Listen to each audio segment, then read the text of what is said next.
So this is the third segment of our program. Title is, How Did the Afghanistan War Become Endless? And how do we avoid a repetition of endless war? And to address that topic, we are grateful to have with us Senator Chris Murphy, a Democrat from Connecticut. Senator Murphy is a member of the Senate Foreign Relations Committee, where he has been an outspoken proponent of diplomacy, international human rights, the need for clear-eyed American leadership abroad, the sorts of things that the Quincy Institute is also very much in favor of. And he has been outspoken in defending President Biden's decision to end the U.S. role in Afghanistan.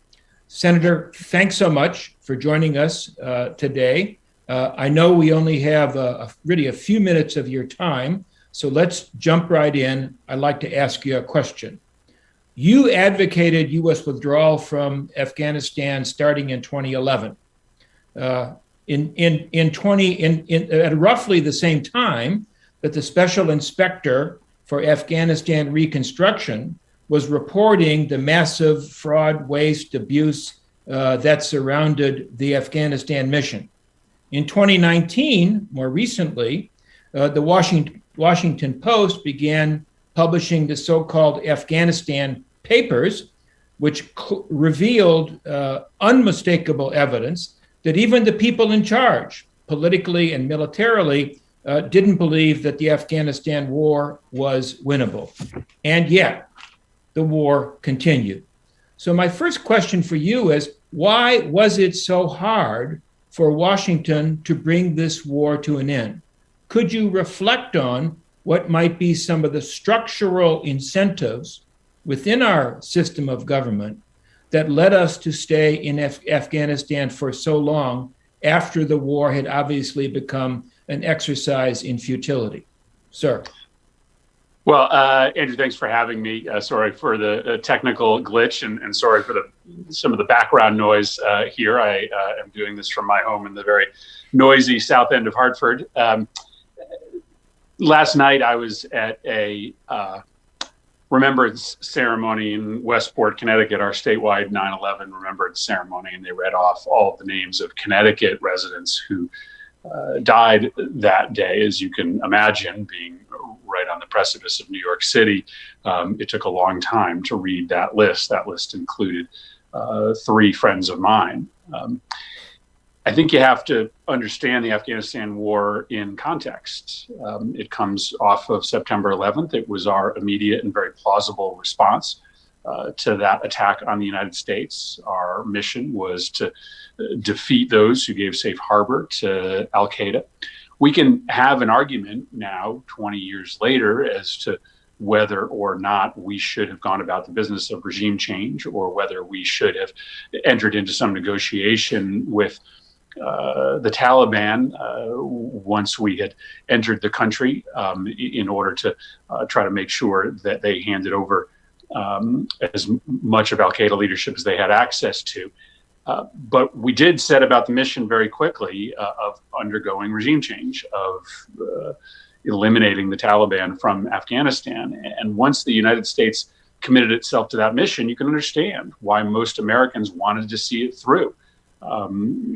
Our ability to achieve that objective became very quickly tied up in our work to try to bring some emotional and psychological closure to the attacks against this country on September 11th.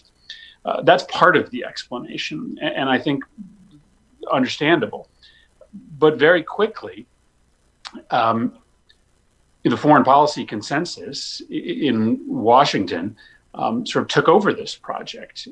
And these are a collection of think tankers and defense industry representatives, some with good motives, some with more profit-aligned motives, who have come to believe that there's no problem anywhere in the world that can't be solved by America, and in particular with American military intervention. And if we're doing a bad job, it's not because it's impossible, it's only because we have failed in the execution. So I came to this conclusion about 10 years into the war that we needed to get out, in large part because I had visited Afghanistan enough times to see plan after plan failed. Every new general came in, had a good explanation as to why the last general didn't get the job done, and implemented a new plan, only to leave a year later having failed once again. So I had seen that cycle enough by 2011 that I knew that this was likely not a mission that we could complete, and yet we stayed in it for another 10 years, in part because of this hubris that exists in this country that leads us to believe that failure is just due to bad planning, when sometimes failure is due to the impossibility of the mission that we set ourselves to. Could you reflect a little bit on what's to be done about the hubris? I mean, what is the corrective action that could be undertaken by legislators such as yourself, or by entities such as the Quincy Institute, or more broadly by citizens? How do we restore some sense of prudence and realism when we are asked to respond to problems like the 9/11 attacks? I think it's first important to remember that this instinct this instinct that America can fix big problems often comes from a very positive place, right? America has this can-do attitude. America has solved big problems around the world over the last 100 years. It was American intervention that ended 2 world wars. And so I don't want to squash this idea that America can solve significant problems faced by other nations. There are just limits. What can we do about it? Well, there's a number of things we can do about it, but I'll list 2 of them. First is we have to admit the way in which we structure our deployments and our tours of duty in the State Department and the Department of Defense does not allow us to acquire the degree of expertise necessary to understand whether things are possible in places that we don't understand. When we sort of cycle diplomats through places like Afghanistan after 2 or 3 years, it's understandable that we wouldn't know enough about a place like that to be able to come to a conclusion as to what is possible and what isn't. Similarly, when military leadership runs through war zones 1 year at a time, they don't have the ability to stand back and have some perspective on what they can and can't achieve. They are under orders in the 12 to 15 months that they are on the ground to achieve results. A year just isn't enough to understand a place and then to be able to give good perspective to your superiors as to what is possible and what isn't. And then, of course, the American people should have a bigger role here. Senator Lee and Senator Sanders and I have introduced legislation that I know the Quincy Institute has been very supportive of that would require every single military authorization to sunset, meaning that every 3 or 5 years, we would be forced to have a debate in Congress as to whether it's worthwhile to continue a military mission in a place like Iraq or Afghanistan. I think the American people are much more realistic about our ability to sort of change complicated political realities on the other side of the world, and are much more stingy about committing their money and the blood of their sons and daughters to those missions. I think we would be much more likely to push back on this sort of obsession with interventionism within the foreign policy consensus if the American people were asked from time to time whether they think these missions should continue. What are the prospects of that legislation becoming law? In other words, to put it bluntly, of Congress reclaiming, in a practical sense, its authority to decide when and where the nation goes to war? I think the prospects of our entire piece of legislation passing anytime soon are rather low.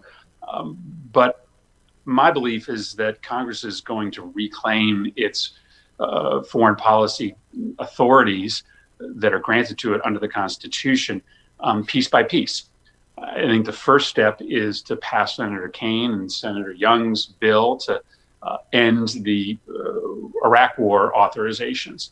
That would be a good step. It would allow Congress to start flexing its war authorization muscles again. By and large, Congress has willingly stepped away from its constitutional war-making authority because wars aren't easy to define any longer. The enemy isn't as easy to define. Victory isn't as easy to define as it was 50 years ago.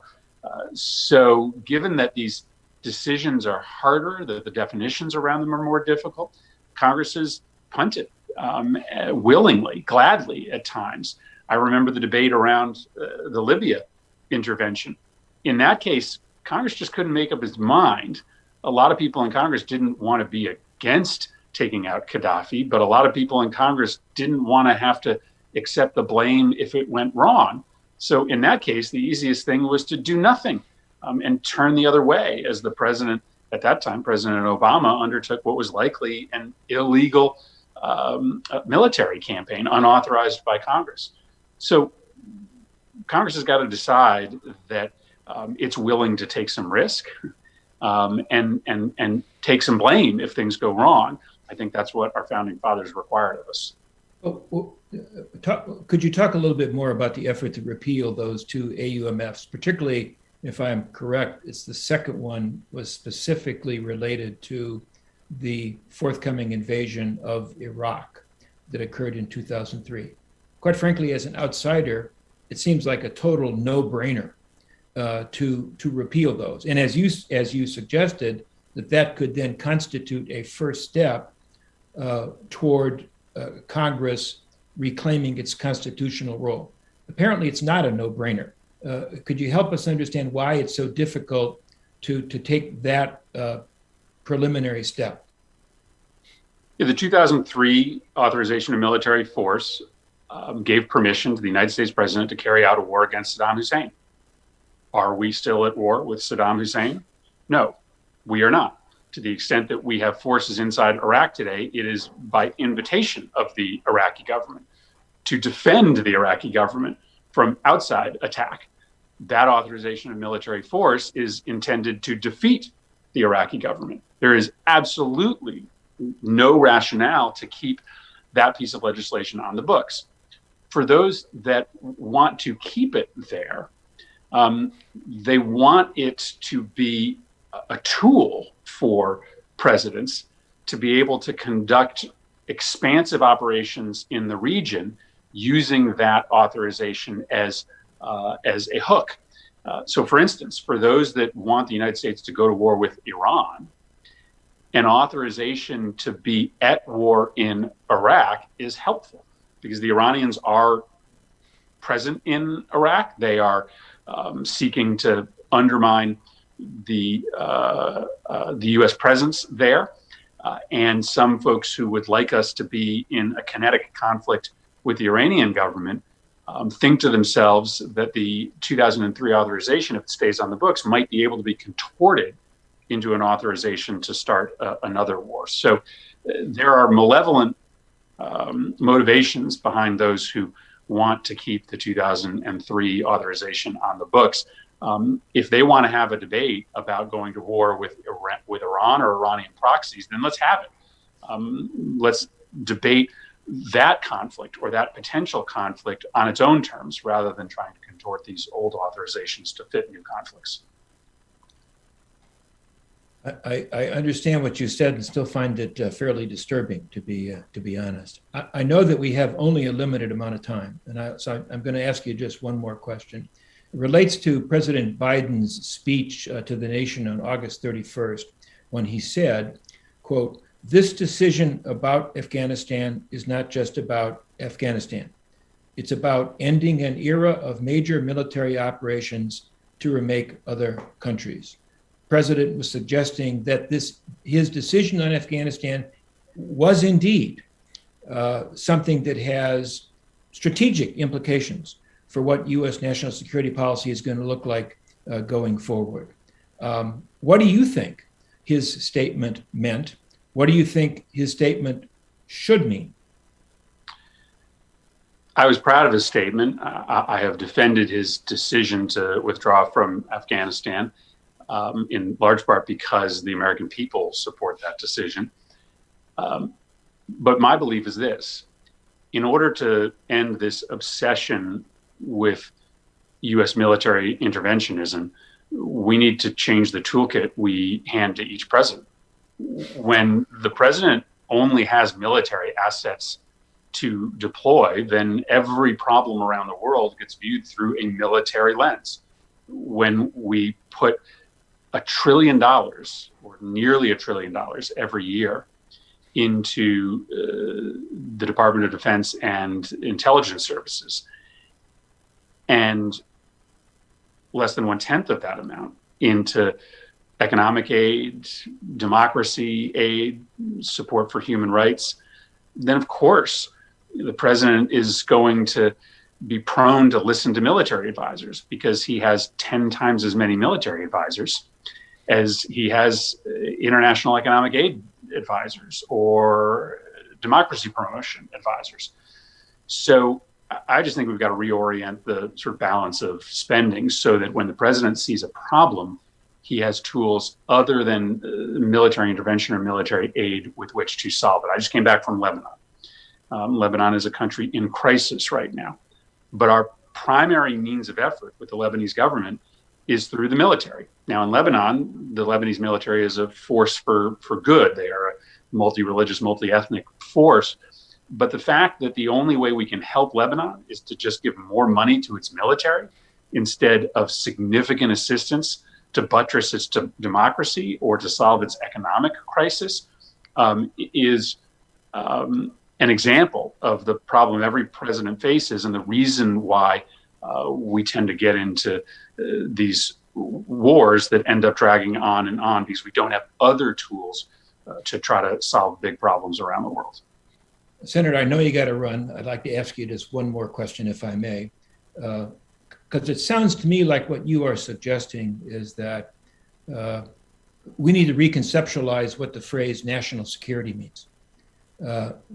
Broaden its meaning, broaden it to include threats that, quite frankly, are more immediate and more that affect the way Americans live where they live, meaning pandemics and the climate crisis and porous borders. I could go on. But what is the feasibility of the national security establishment, the political elites, the Congress, coming to a broader definition of what national security implies? Well, it's absolutely required. I mean, you just listed the non-military threats that are presented to the United States today. The true threats to this nation, by and large, are not conventional military threats. And I think we have a good first step. President Biden has proposed a 10% one-year increase to the non-military aspects of his foreign policy toolkit, in particular the Department of State. Senator Van Hollen and I introduced a plan that would double that, would give the president a 20% increase to those non-military assets at his disposal. But the first fight is coming up. I'll just preview it for the folks that are listening to this. Over the last several years, we have been operating under a budget framework in which the Department of Defense gets X dollars, and then every other part of the federal government gets the same amount. Included in that second category is the Department of State, for instance. So the Department of State ends up competing against healthcare funding, education funding, transportation funding. I would argue that we should just eliminate that framework. But if we have to live under some version of it, then we should at least make this the case that state and USAID should be in the defense bucket, not competing with all of these other domestic priorities. Because then we could have a real conversation about how to allocate money between the Department of Defense and non-military tools. Right now, we are treating the Department of Defense budget as sacred, right? And everybody else is then forced to fight Peter versus Paul. So hopefully we can get some allies that will, help us unwind that budget agreement that has existed over the past 5 or 6 years. That's probably the first step. Senator, again, on behalf of my colleagues at the Quincy Institute, I thank you so much for taking some time to join us today. I found your remarks very illuminating, and I hope that in the future we can continue this conversation. I am going to pass the baton, as it were, back to my colleague, Trita Parsi, who is going to wrap things up. Trita?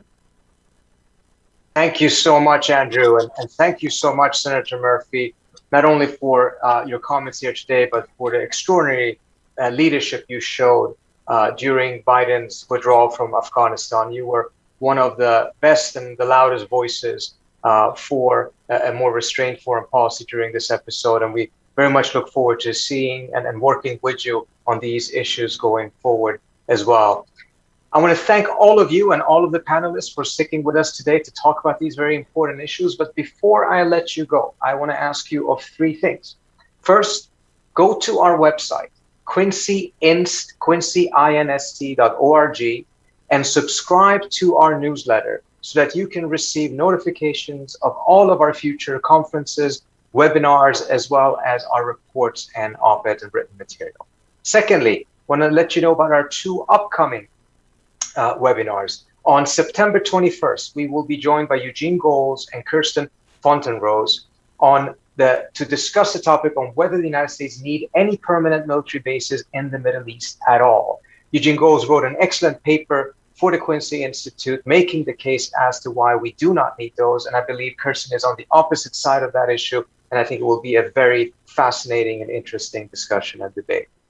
Later in September, we will also have a conversation with Stephen Wertheim, Nita Crawford, and Spencer Ackerman on Spencer Ackerman's new book, Reign of Terror. Finally, before we close the conference here today, I want to ask you to take just 2 minutes of your time and watch a video by our very talented videographer, Kodi Ahavi, on 9/11, as well as a reflection of where the roots of our militarism is coming from. And it goes deeper than just 9/11. I want to end with that video. Thank you so much for joining us. 20 years after the tragedy of 9/11, Americans have yet to fully reckon with how our government reacted to the terrorist attacks. How did 9/11 lead to a militaristic call to impose transformative change in the Middle East and beyond? How did it propel us into forever war? Failing to answer these questions will doom the United States to repeat the same mistakes that brought us here. Now, Bush is responsible for the failures in the immediate aftermath of 9/11, and Obama for many of its continued failed policies. But responsibility goes beyond individuals. America's militarized foreign policy began long before Al-Qaeda targeted the US. 9/11 was a trigger that just accelerated it, not a root cause. The root of our post-9/11 hypermilitarism is the belief that America's security can only be achieved through global military domination. Winning the Cold War crystallized this approach, and in the 90s, primacy became a signature of the country's statecraft in places like Panama, Kuwait, Somalia, Haiti, Bosnia, just to name a few. Even without an attack like 9/11, endless wars would have come to characterize America's national security.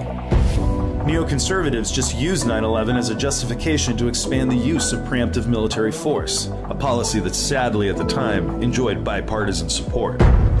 To end tyranny, the US chased shadowy terrorists and divided the world between democracies and autocracies. The latter were existential threats to be eliminated. Claiming it stood for a rules-based international order, the US tried to remake the world in America's image of liberal democracy, at the barrel of a gun. But this project has failed. Ending the war in Afghanistan after 20 years is a critical step to reversing this failure, and it should render a definitive judgment on our costly pattern of reckless behavior.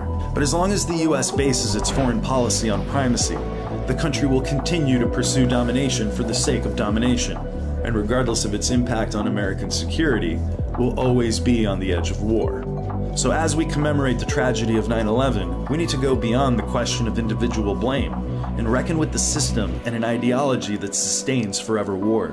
Otherwise, it won't take another terrorist attack to trigger more unwise and destructive actions that weaken us as a nation.